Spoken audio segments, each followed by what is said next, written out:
My name's Sandra, and I'm going to give you a little bit of my testimony. I was brought up in a moral household, but not a Christian one.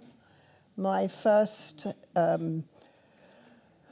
coming across God was in RE lessons at school, and when I used to go to church when I was in the Brownies and the Guides.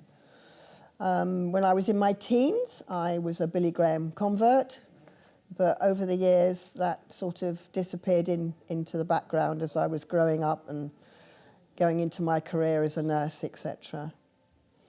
I first became what I would call a fully fledged Christian when I was 40.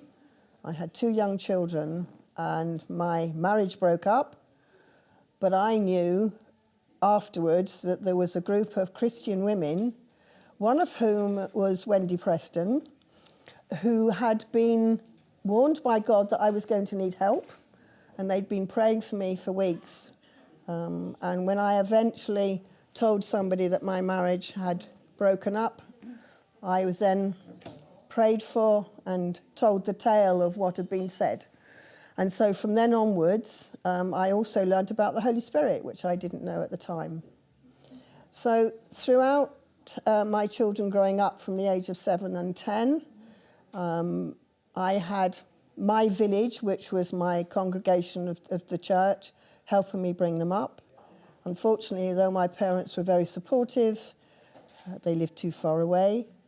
And it was the prayers that they gave to me, the finances sometimes when I needed it. They gave me the ability to have time on my own because they would take my children out with theirs for days out.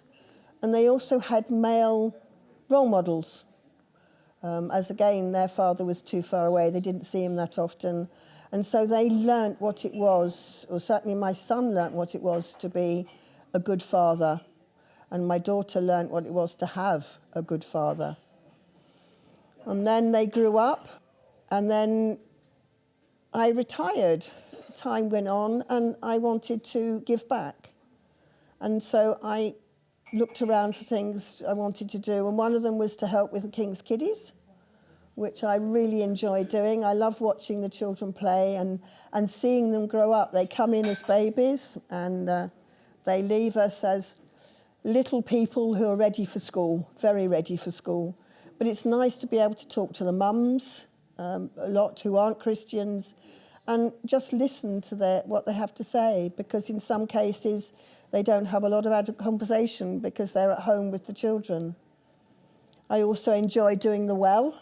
I enjoy meeting different people. I enjoy the excitement almost of not knowing what we're going to cook, what soup we're going to have each week, and we're having different people come in each day. And it's, again, that sense of community, which I love.